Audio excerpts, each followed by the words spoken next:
Olá, bom dia, você que nos acompanha aqui na página Estação da Luz Espírita. Hoje é 1º de agosto de 2020 e nós vamos reproduzir um trabalho extraordinário do nosso querido irmão Haroldo Dutra Dias. Antes, porém, queríamos chamar a sua atenção para o fato de a nossa página Estação da Luz Espírita não tem fins lucrativos. O objetivo é reunir no mesmo lugar o maior número possível de matérias espíritas, livros, textos, obras da codificação, áudios, palestras, entrevistas. Aqui você encontra esse acervo para suas pesquisas, seus estudos e o seu deleite, o seu lazer, para evitar essas pesquisas exaustivas que geralmente são feitas para encontrar aquilo que você precisa. Na página Estação da Luz você encontra. E nós vamos reproduzir hoje uma palestra de Haroldo Dutra Dias. O nosso pensamento cria a vida que procuramos. Haroldo Dutra Dias, transmitida ao vivo no dia 30 de julho de 2020 pela Reato TV, Rede Amiga Espírita. Haroldo Dutra nos leva a uma profunda reflexão sobre a vida. Uma abordagem extraída do livro Pensamento e Vida, ditado pelo Espírito Emmanuel, psicografia de Francisco Cândido Xavier. Portanto, imperdível. E aí nós agradecemos o seu acompanhamento, os nossos trabalhos, e pedimos que nos acompanhem a reprodução. Muito obrigado.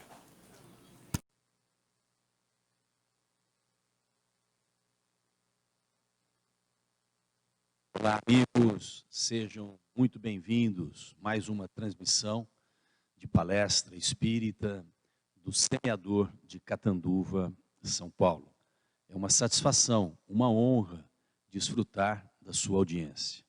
Nesta noite, uma noite de festa, nós teremos muito aprendizado com um amigo muito querido e especial. Na verdade, ele é um amigo do movimento espírita, tão querido por todos, Haroldo Dutra Dias.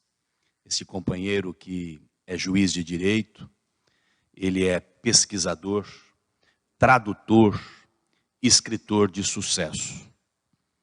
E nesta noite, ele vai compartilhar conosco o tema "O nosso pensamento cria a vida que procuramos".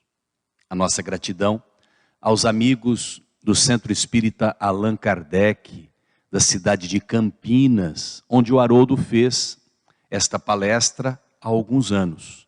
E nós estaremos reproduzindo e temos certeza que essa noite será inesquecível a todos nós. Gratidão, Haroldo, gratidão a cada um de vocês pela companhia.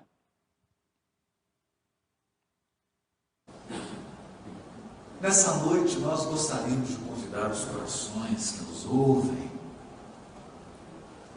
a uma reflexão sobre a vida íntima de cada um de nós. Uma reflexão guiada por uma obra gigantesca. Embora pequena no seu volume, essa obra é extensa no seu conteúdo. Falamos do livro Pensamento e Vida, psicografado por Francisco Cândido Xavier, ditado pelo Espírito Emmanuel. Mas o próprio benfeitor adverte, já no prefácio da obra, que trata-se de uma cartilha para os reencarnantes. Uma cartilha oral. Algo feito com carinho, com dedicação, mas com o objetivo de ser breve e ir direto ao ponto, abordando aqueles temas que são estratégicos para alguém que pretende tirar o máximo proveito da sua existência corporal, da sua experiência reencarnatória. No prefácio dessa obra, Emmanuel nos diz: nosso pensamento cria a vida que procuramos. Nosso pensamento cria a vida que procuramos através do reflexo de nós mesmos. até que nos identifiquemos um dia, no curso dos milênios, com a sabedoria infinita e com o infinito amor que constituem o pensamento e a vida de nosso Pai.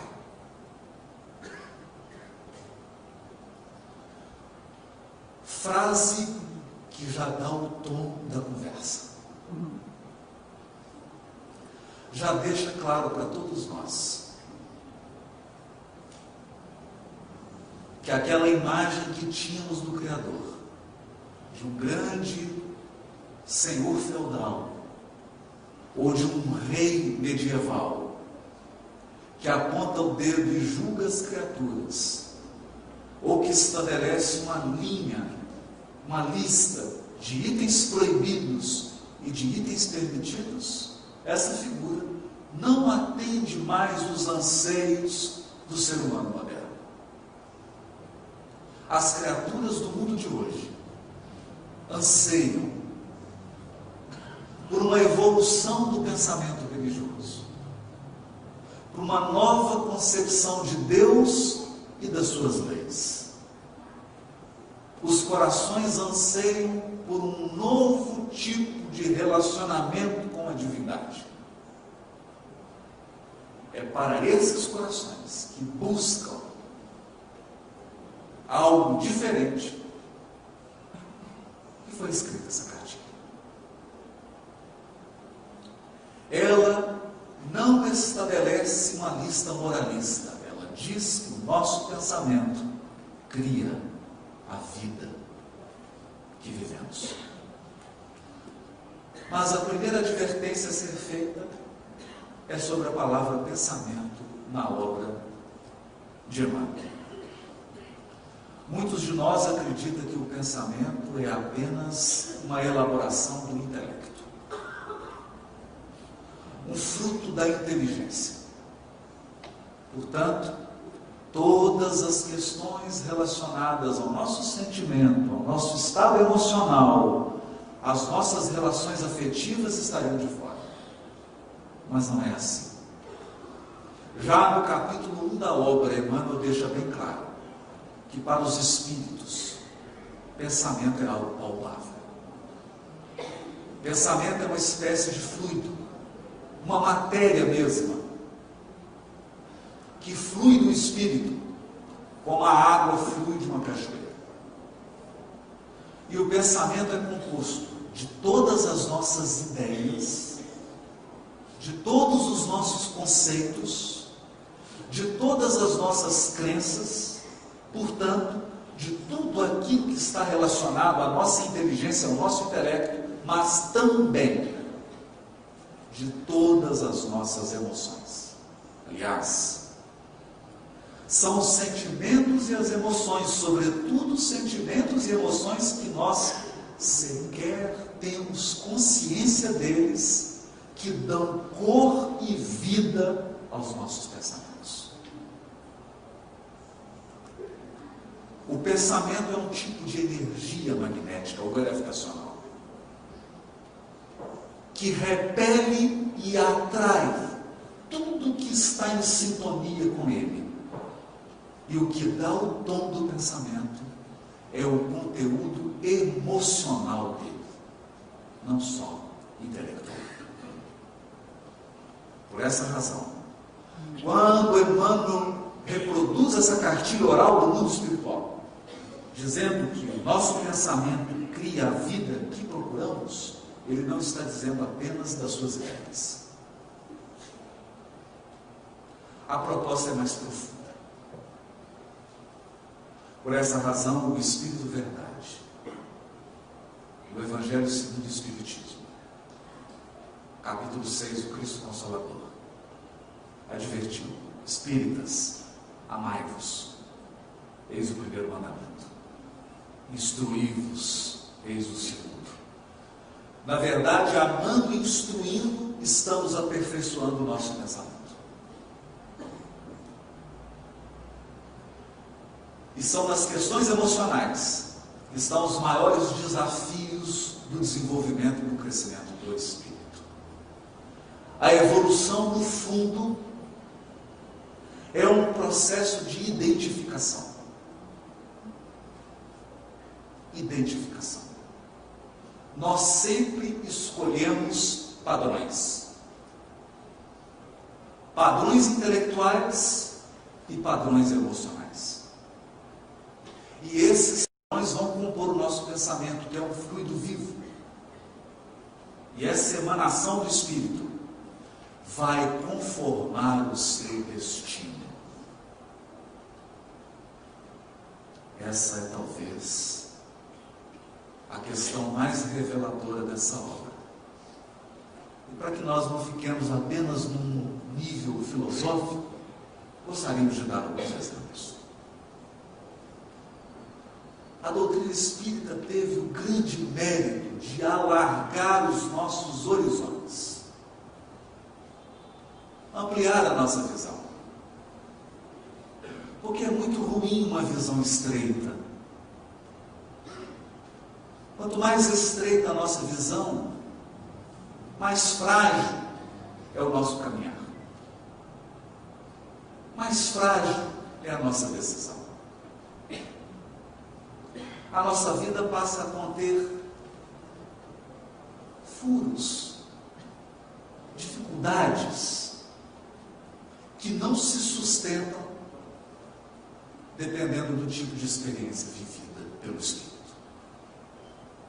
O que isso significa?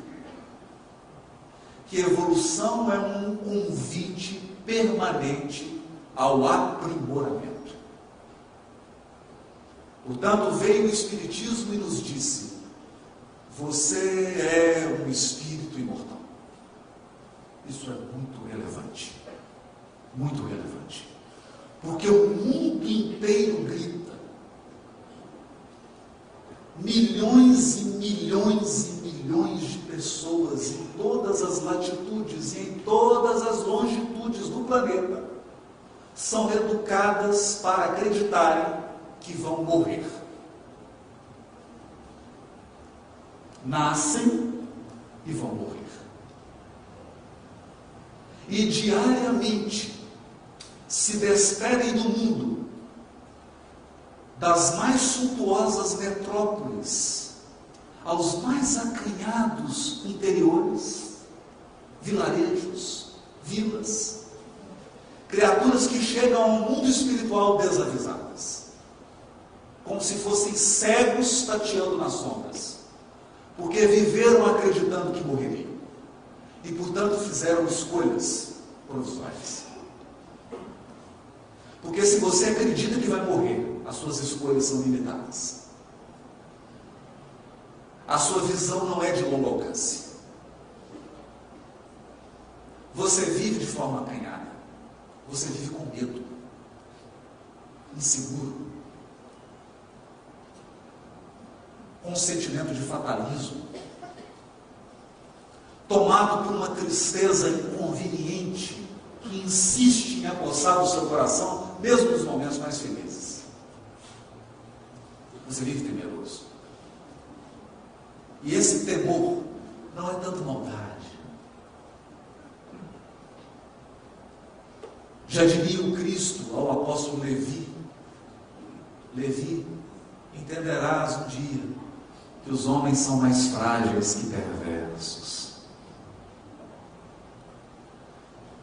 Essa crença de que vão morrer fazem as criaturas fecharem em si mesmas e serem tomadas de um sentimento de conservação. Elas precisam acumular, precisam se fechar, não se abrem. Elas se encheram como se fosse uma guerra, um medo. E no auge desse fenômeno do materialismo no mundo, nós temos hoje algumas síndromes. E uma delas, o medo do envelhecimento. Nunca na história da humanidade se temeu tanto o envelhecimento. As pessoas ficam apavoradas. Não lidam bem com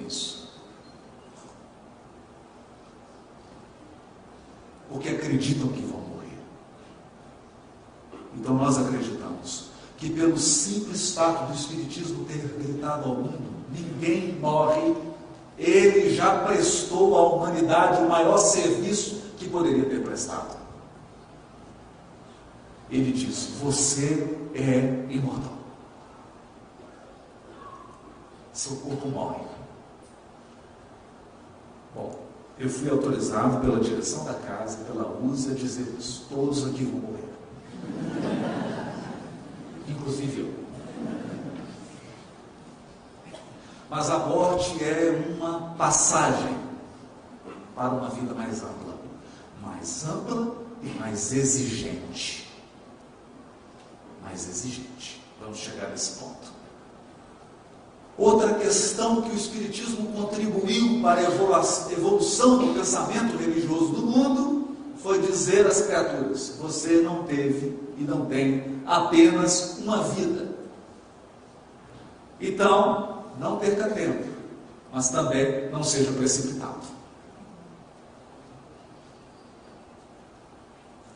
Muitas vezes nós confrontaremos situações e corações que nos trarão problemas que não podem ser resolvidos em uma única vida.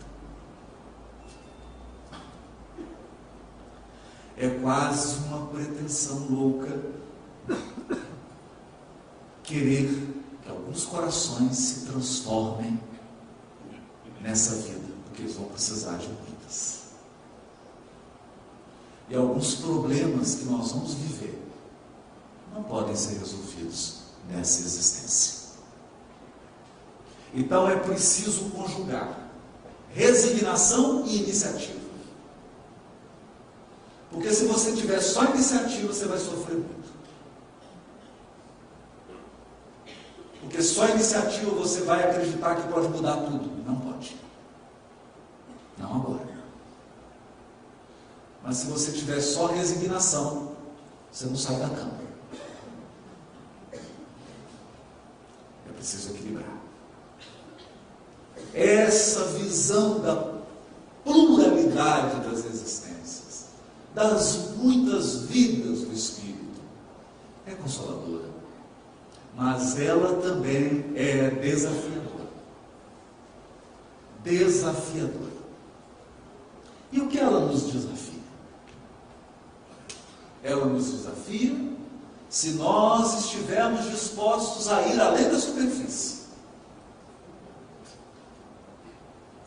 Que é difícil. Muitos repetem num jargão: esse problema que eu tenho é um problema de karma.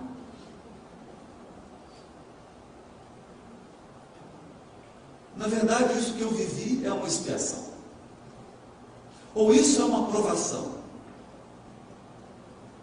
Surge então aqueles que decidiram fazer a viagem da autotransformação. A seguinte pergunta: quando começou esse problema e por quê? Então eu vou dar um exemplo assim, mais simples. Você olha para sua sogra e se pergunta: quando começou esse problema? Não, brincadeira. Não, brincadeira. Você olha para um chefe, para alguém de sua relação e fala: quando começou esse problema? Mas se você para na pergunta quando, você terá um aproveitamento desse ensinamento reencarnação muito limitado. Porque você dirá assim: começou há 500 anos atrás. Já é a 10ª vez que ela é minha sogra e a gente está sempre brigando. Começou há 1000 anos atrás.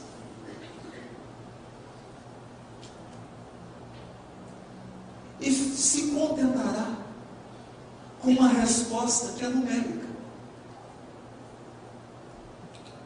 E talvez você faça uma lista dos problemas novos e dos problemas velhos. Esse problema meu, ele tem 2.000 anos, esse aqui tem 500, esse aqui tem 200, esse aqui tem 50 anos, esse aqui tem 2.000 anos. Mas é preciso fazer a pergunta fundamental: por que eu vivi e por que eu vivo esse problema? Por quê? Por quê? Se você teve a coragem de fazer essa pergunta, ouvirá então essa frase luminosa do benfeitor Emmanuel: o nosso pensamento cria a vida que procuramos. O que nós estamos dizendo? Nós estamos dizendo que dentro de você tem uma multidão de pessoas. Em quantos lugares você já viveu? Quantas existências você já teve? Quantas línguas você já falou?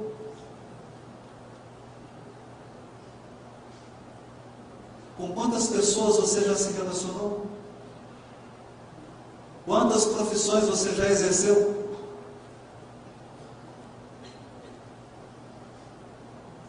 A pergunta difícil de ser respondida é: quem é você?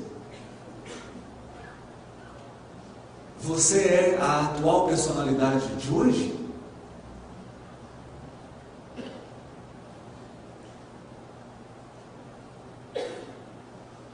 Ou a atual personalidade de hoje é uma etapa da sua jornada? Então, quando Jesus se encontra com o endemoniado de Gadareno, ele pergunta: quem é você?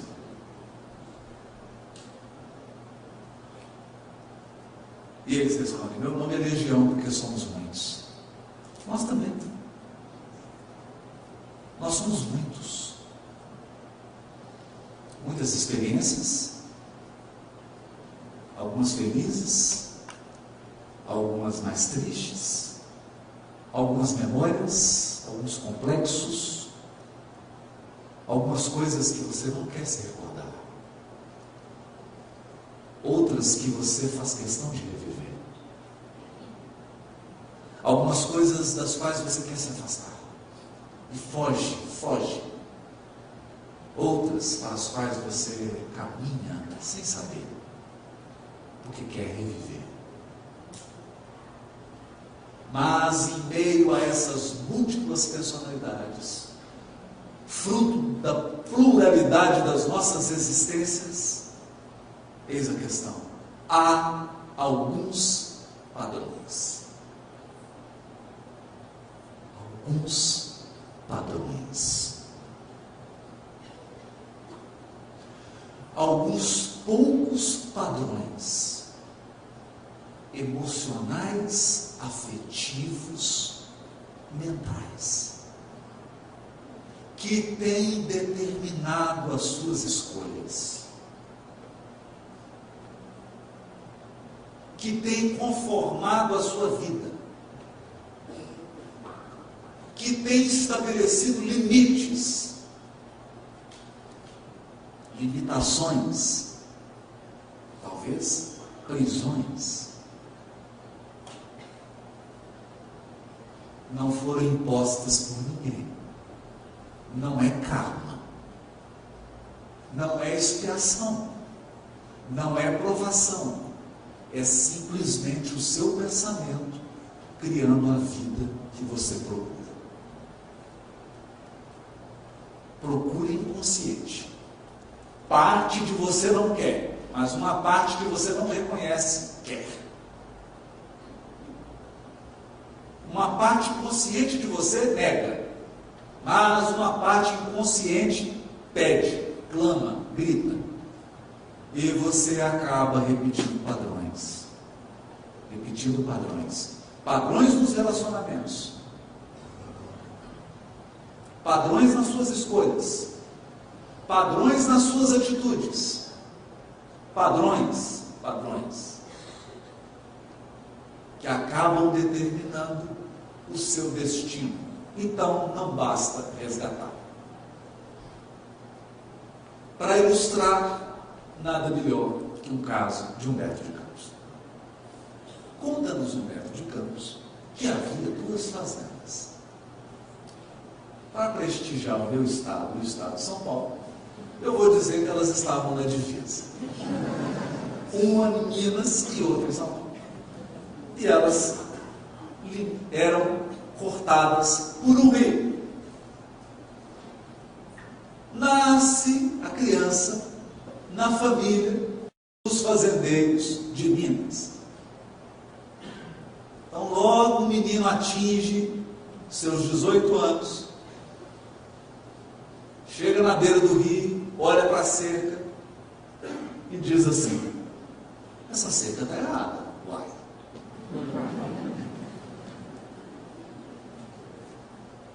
Essa cerca está errada. A nossa propriedade não para aqui. Ela vai para além do rio. E o que faz? Muda a cerca. Briga entre as famílias, tiroteio, ele mata e morre com um tiro. Chega no plano espiritual. E agora? Os espíritos avaliam, reúnem as 2 famílias, vão resolver esse problema. Quem estava na família de São Paulo, nasce na família de Minas. Quem estava na família de Minas, nasce da família de São Paulo. Nasceu ele do outro lado, agora da fazenda de São Paulo. Criança inteligente, ativa, chega aos 18 anos, vai para a beira do rio e olha, essa cerca está errada.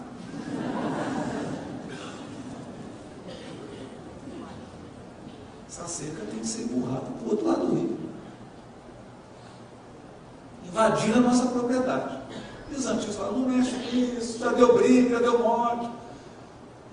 Seu bisavô morreu para ele mesmo. O que ele faz? Muda a cerca. Tiroteio, briga, mata, morre de novo. Chega no mundo espiritual. E agora? Bom, agora vocês já perderam 200 anos com isso. Vamos voltar tudo para o início. Esse é o caso mesmo, né? Não estou inventando, não. Se o caso é verdadeiro, eu não sei. Mas ele é verossímil. Eu já vi coisa parecida. Volta para o mundo espiritual. E agora? 200 anos. Reencarnou, resgatou, mas resolveu? Não. Porque viveram a experiência, mas o pensamento não mudou. Quando nós dizemos pensamento, na linguagem de Emmanuel, os padrões emocionais, afetivos e mentais mudaram. Mudaram. Então, e agora como é que vai ser? Não, agora você vai nascer de novo na família mineira. Todo mundo que é de São Paulo nasce na família paulista. Vamos começar. E aí o anjo guardião falou: você vai me prometer uma coisa.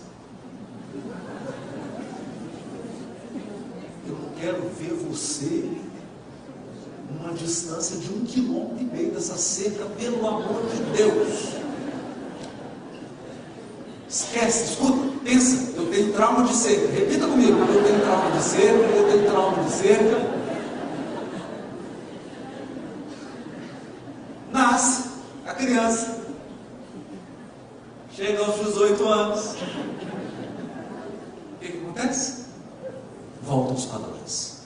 Porque o nosso pensamento cria a vida que procuramos.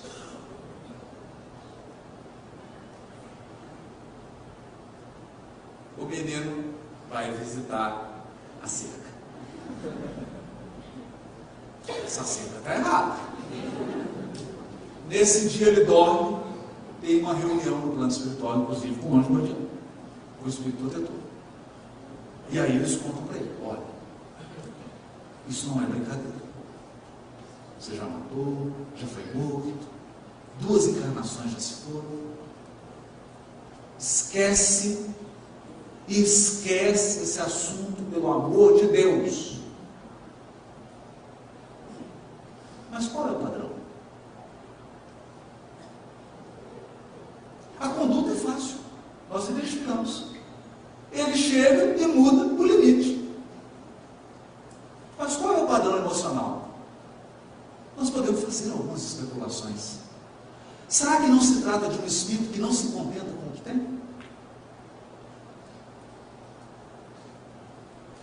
Você conhece alguém assim?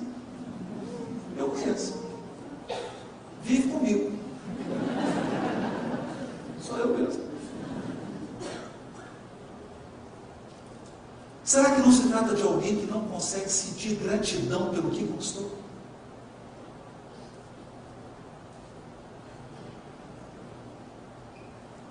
Porque a questão é que se você tem dificuldade de ser feliz com o que você já tem, não adianta muito aumentar. Você vai continuar infeliz. Não seria o padrão? Nós podemos pensar no outro, padrão da transgressão. O indivíduo gosta da adrenalina de transgredir.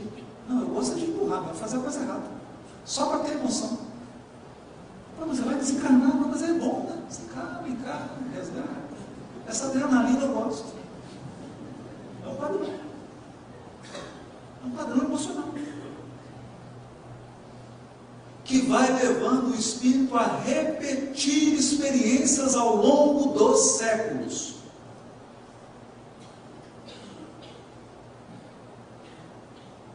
Ao longo dos séculos. Bom, como se resolveu o caso? Não sabemos. O ponto acaba no verbo de Deus.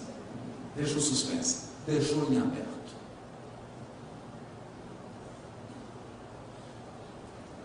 Qual então o convite da evolução espiritual?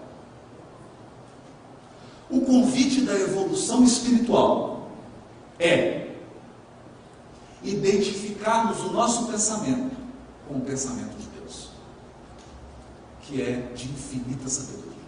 Isso significa que o Criador dirige a criação com infinita sabedoria. Então, não tem amador.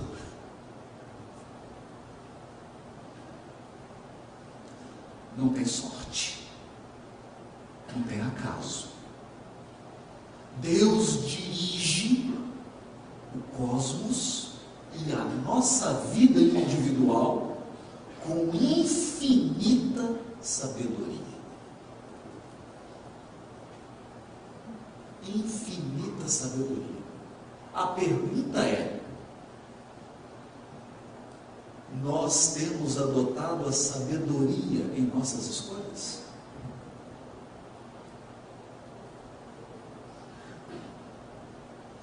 Porque o que Emmanuel vai destacar nessa cartilha é que a vida espiritual, na sua amplitude, é uma trama de escolhas e consequências. Escolhas e consequências. Não erro e punição, não. Escolhas e consequências. Toda escolha tem consequências. Toda consequência é resultado de escolhas.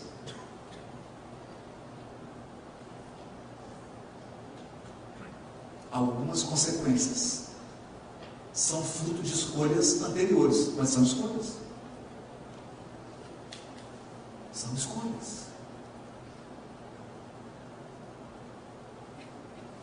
E quando o nosso pensamento se aproxima da sabedoria, a nossa vida reflete amor. Esse é o ponto. Porque não há escolha mais sábia que o amor. E não há sabedoria maior que a sabedoria do amor. Por essa razão, O pensamento do Criador é de infinita sabedoria e a sua vida é um infinito amor.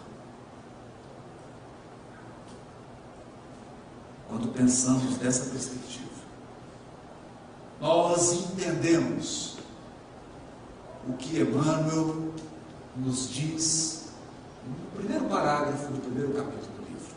A mente é o espelho da vida em toda parte.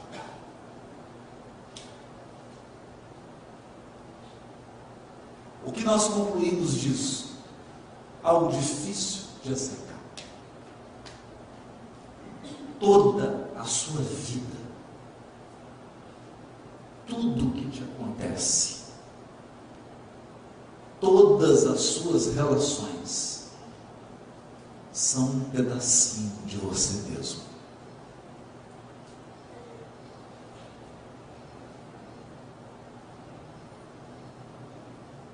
São reflexos de nós mesmos. Nós plasmamos a vida. Evidentemente, não se trata de um processo imediatista. Talvez hoje você esteja vivendo consequências de escolhas feitas há 1500 anos atrás. Talvez hoje você esteja enfrentando situações que foram criadas há 2000 anos atrás, há 500 anos atrás.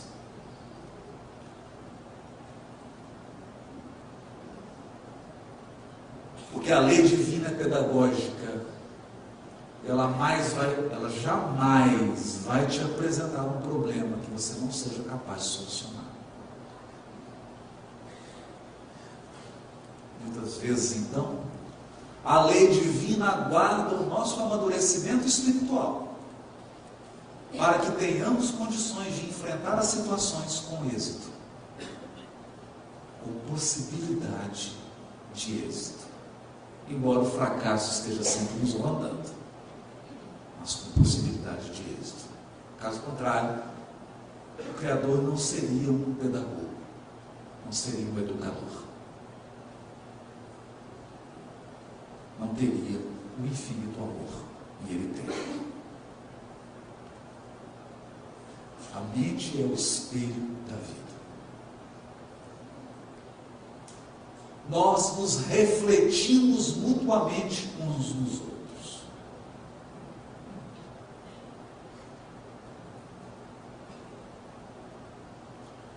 Eu preparava essa reflexão de hoje e fiquei pensando em algo que li, que nos dizia que cada coração que se relaciona conosco é como um terreno. Um terreno que possui as suas áreas cultivadas e as suas áreas não cultivadas. Então, quando você trava relações, no grupo espírita, na rua, no trabalho, relações afetivas, na família, etc., as suas áreas cultivadas interagem com as áreas cultivadas do outro.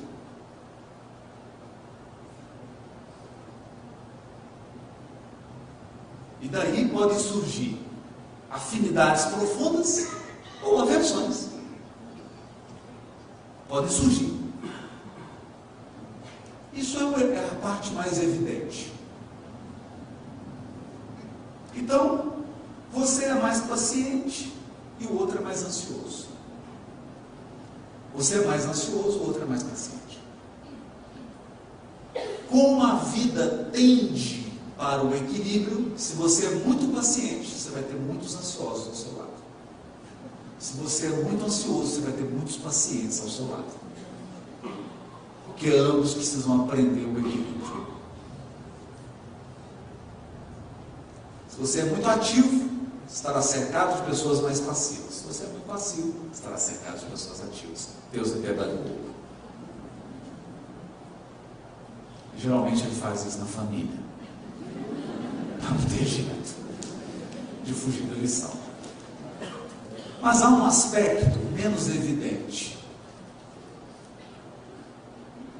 Todo coração possui áreas não cultivadas.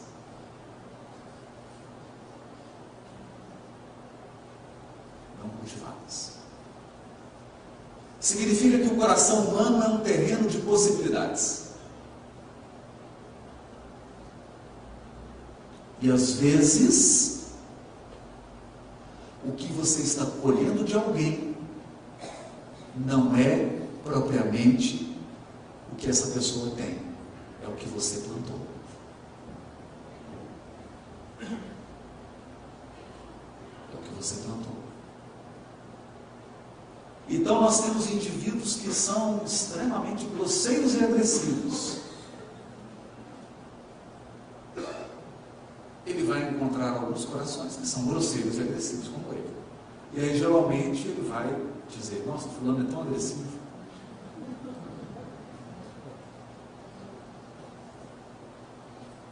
Mas encontrará corações que receberão essa semente e que depois de um tempo de convivência com eles, com essa pessoa, se tornarão agressivos. Porque você plantou. Esse é o seu cultivo. Isso é o que você está semeando e está colhendo. Não é propriamente da pessoa. Talvez ela nem desenvolvesse esse comportamento, não fosse a sua influência. Isso significa dizer, e Emmanuel vai dizer, que essa pessoa está funcionando para você como um espelho. Ela está te refletindo. Ela apenas está mostrando a você quem você é no momento.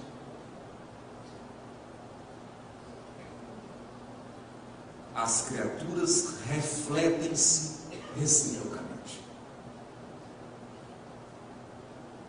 Refletem-se reciprocamente.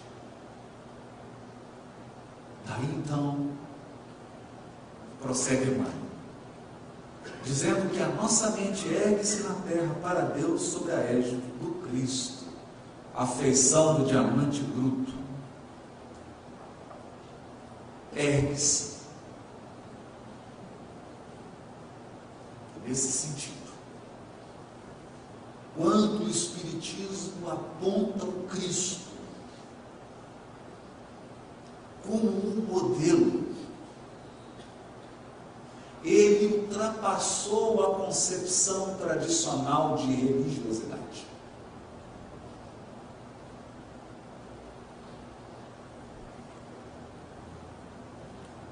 Não se trata de criticar,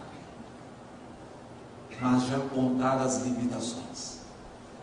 Durante muitos séculos, nós olhamos para o Cristo crucificado e o adoramos. E o reverenciamos. E nos entregamos a rituais para honrar a sua memória, para reavivar a memória dele. E encaramos o Cristo como algo extremamente distante de nós. Foi uma experiência. Foi um degrau da nossa ascensão evolutiva. Hoje, a doutrina espírita faz um convite profundo a cada um de nós. Ela não propõe que nós percamos o respeito, a reverência, a gratidão, a memória, o amor, o carinho pela figura do Cristo. Mas ela nos pede um passo adiante. Ela nos pede um sentido de conformação, de reconstruir-se, de aproximar o nosso pensamento, a as nossas ideias e os nossos sentimentos ao padrão do Cristo, para que a nossa vida passe a refletir padrões da vida do Cristo.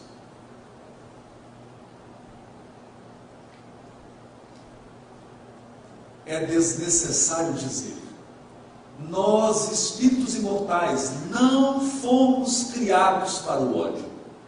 O ódio nos faz mal.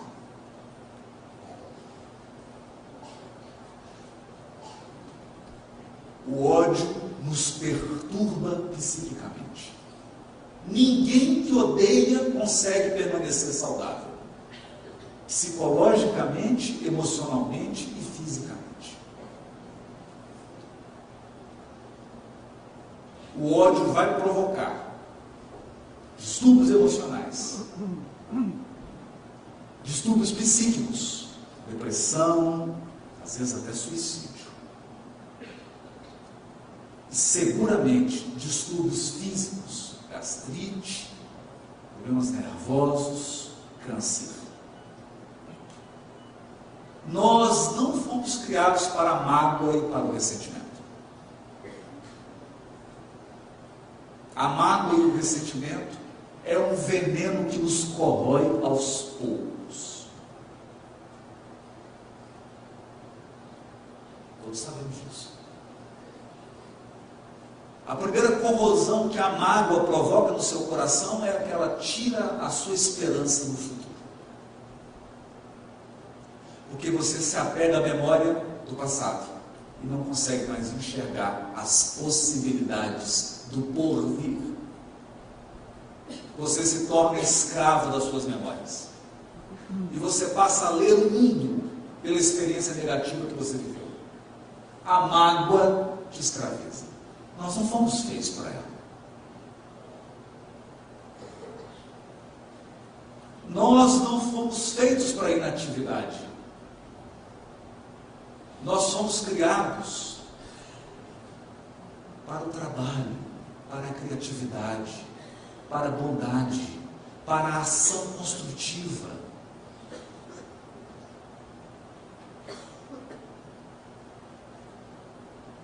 Esses são os padrões do Evangelho do Cristo.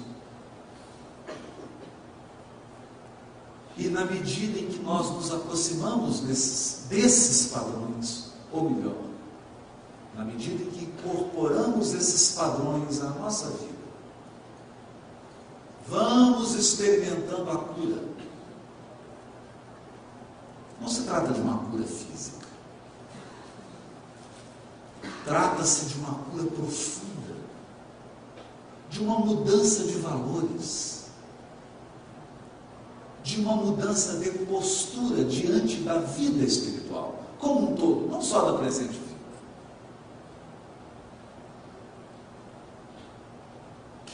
É disso que fala o Espiritismo quando toca no nome de Jesus. Por essa razão, que nós nos recordamos aqui, saudosamente, das apostilas de Teresinha de Oliveira, estudando ali as passagens do Evangelho, recolhendo lições daqueles fatos aparentemente insignificantes. Aparentemente insignificantes. Extraía o conteúdo espiritual para que aquilo se transformasse em experiência prática, num auxílio na tomada de decisões, mas sobretudo em uma ferramenta poderosa de mudança de padrões. Mudança de padrões. Na qualidade de espíritos imortais, compareceremos sempre, sempre, sempre, sempre a um único tribunal, que é o da consciência. A questão é que a vida espiritual possui uma peculiaridade. Quando você perde um invólucro carnal, é difícil se esconder.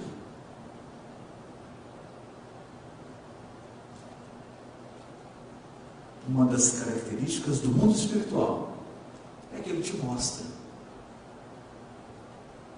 do tamanho que você é. Exatamente como você é.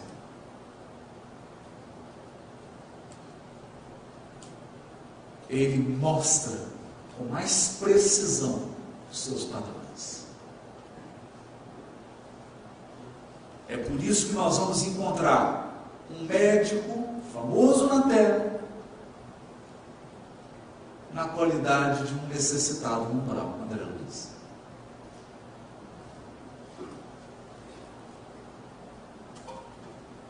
Porque viveu nos elementos exteriores, mas não se percebeu. Não se olhou. Não cuidou de si. Não se avaliou.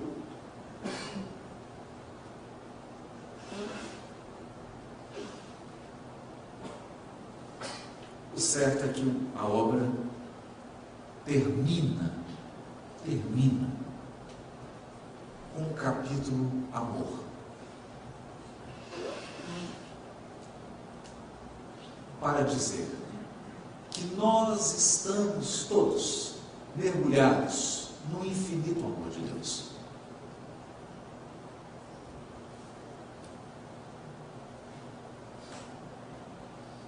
E para o amor infinito de Deus, não há uma condenação a você.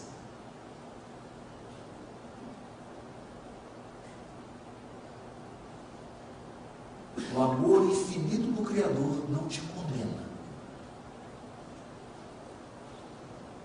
Ele te enxerga. É diferente. Ele não aponta o dedo, ele te devassa. Te descortina. Tira os véus. E te auxilia a ver.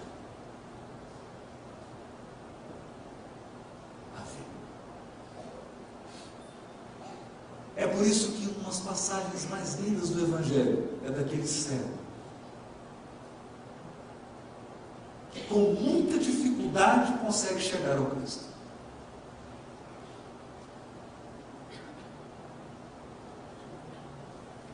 Como todos que acreditavam que os seus males eram físicos apenas, procuravam o Cristo para serem curados fisicamente. E a maioria regredia. Era curado e voltava a adoecer. Mas esse chega diante do Cristo. E bastava Jesus, na sua sabedoria, no seu olhar, capaz de sondar os corações. O que Jesus poderia fazer? Não precisava de dizer nada. Passava Jesus curado.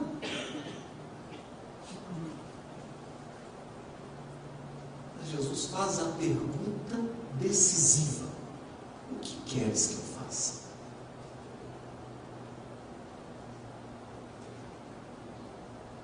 O que você procura? O que você procura?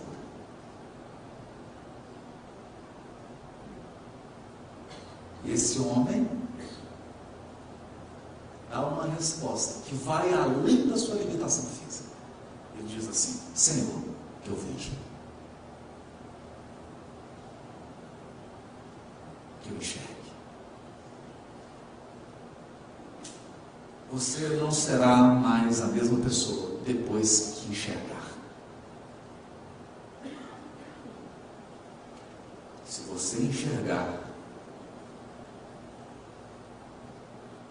se você perceber, se você visualizar quais são os seus padrões, quais são as linhas que estão definindo o seu destino espiritual, quais são os elementos que estão embasando as suas decisões e escolhas mais profundas. Se você enxergar, você não será mais o mesmo.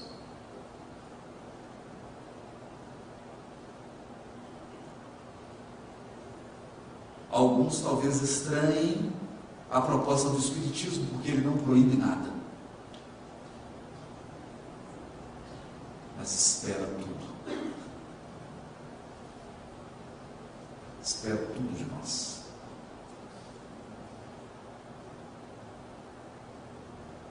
Ele não fará aquilo que só você pode fazer. Ele não vai alterar seus padrões. Ele apenas, se é que eu posso chamar isso de apenas, auxiliará para que você veja, enxergue.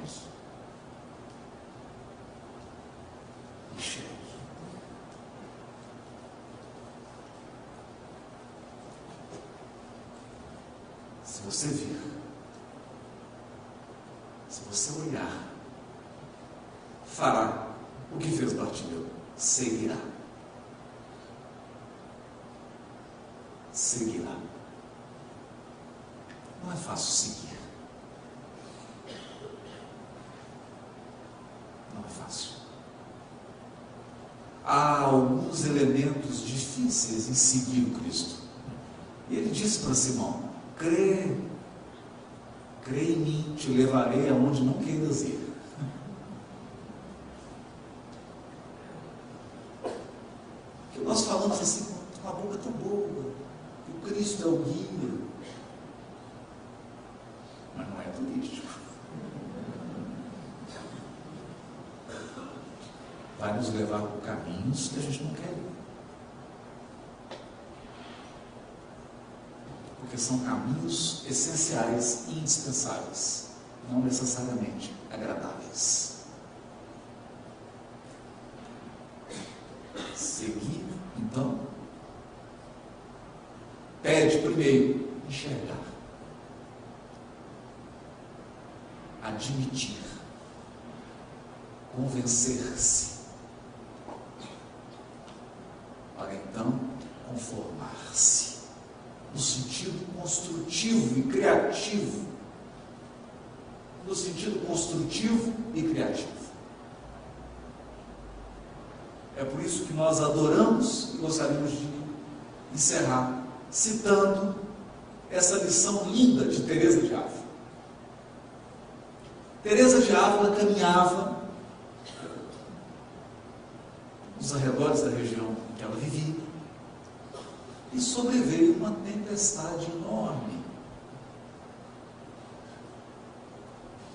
Teresa de Ávila foi aquela missionária cristã que trouxe uma proposta tão profunda e que toca na reflexão que estamos fazendo essa noite.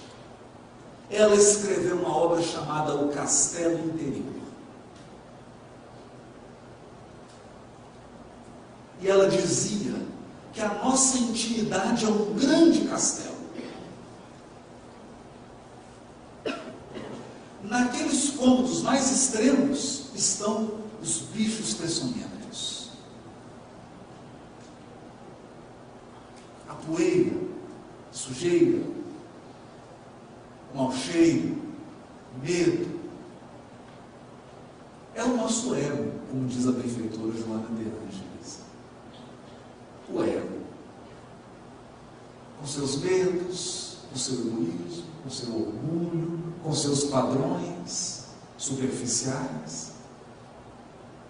Mas quando você vai se aproximando, há no centro um cômodo luminoso, que é o local em que você se comunica com Deus. Onde Deus fala com você.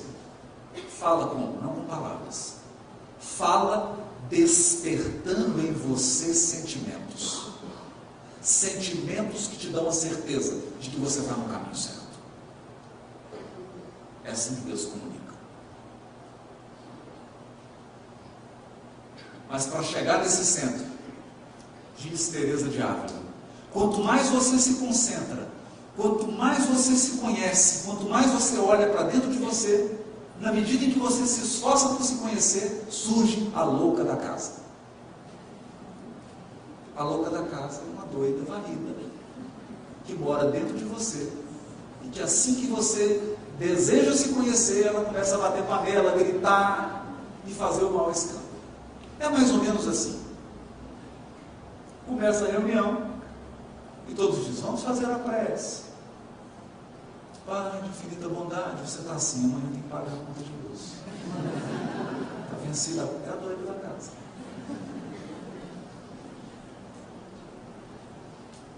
Não deixa você fazer a viagem anterior. Essa mística da Espanha, que fez essa profunda viagem para dentro dela mesma, não construiu quase nada fora, mas fez uma profunda caminhada para dentro, caminhava dessa vez fora, nas margens de um rio. Veio uma grande tempestade, ela escorregou, caiu dentro do rio, estava se afogando. E ela então deu aquele grito com o seu pensamento, Jesus, por favor, me acode. Ela então sentiu que mãos tocavam nas dela e a tiravam da água. Uma mão forte pegou a dela e tirou ela para fora do rio. Quando ela recobrou, ela olhou, era o Cristo. Jesus. Ele olhou para ela e disse assim, está vendo, Teresa, como eu trato os meus amigos? E ela disse, sim, é por isso que o senhor tem tão poucos.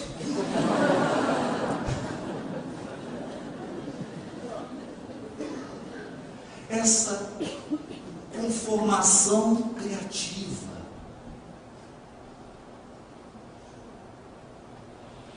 esse seguir o Cristo com autonomia, com inteligência, com bondade, com grandeza, com largueza,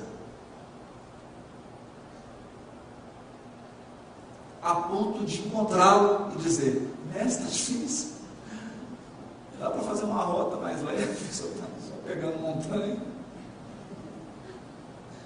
mas um sentimento de entrega, de transformação. Porque no fim de tudo, ter construído fora lhe traz méritos e intercessões. Porque todo o bem que fazemos será nosso advogado em algum lugar. O menor gesto de bondade irá nos defender. Mas não basta. O que garantirá a nossa estabilidade e a nossa real felicidade é aquilo que foi construído na nossa intimidade.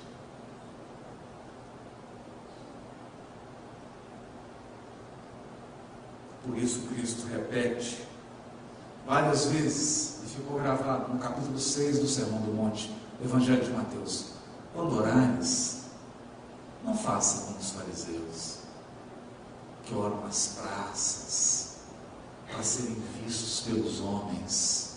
Entra no teu aposento secreto e ora a Deus em segredo. E Ele que vem em segredo te recompensará, te retribuirá, vai se relacionar com você. A vida íntima, a vida interior, que jamais pode ser negligenciada, não é por outra razão, que antes de Jesus iniciar, sempre antes de iniciar o atendimento ao público, Antes da multidão o procurar, nós lemos no Evangelho. E Jesus se retirou a um lugar ermo e orava. E aí a multidão ia até ele. Mas quando a multidão chegava, ele já havia feito o processo de interiorização, de conexão. O nosso pensamento cria a vida que procuramos. Meu desejo é que, mirando e seguindo Cristo, à luz da doutrina espírita, você possa alterar os padrões, redirecionar suas buscas e encontrar uma vida de felicidade, de harmonia e de amor. Paz para todos. Muito obrigado. Uma boa noite.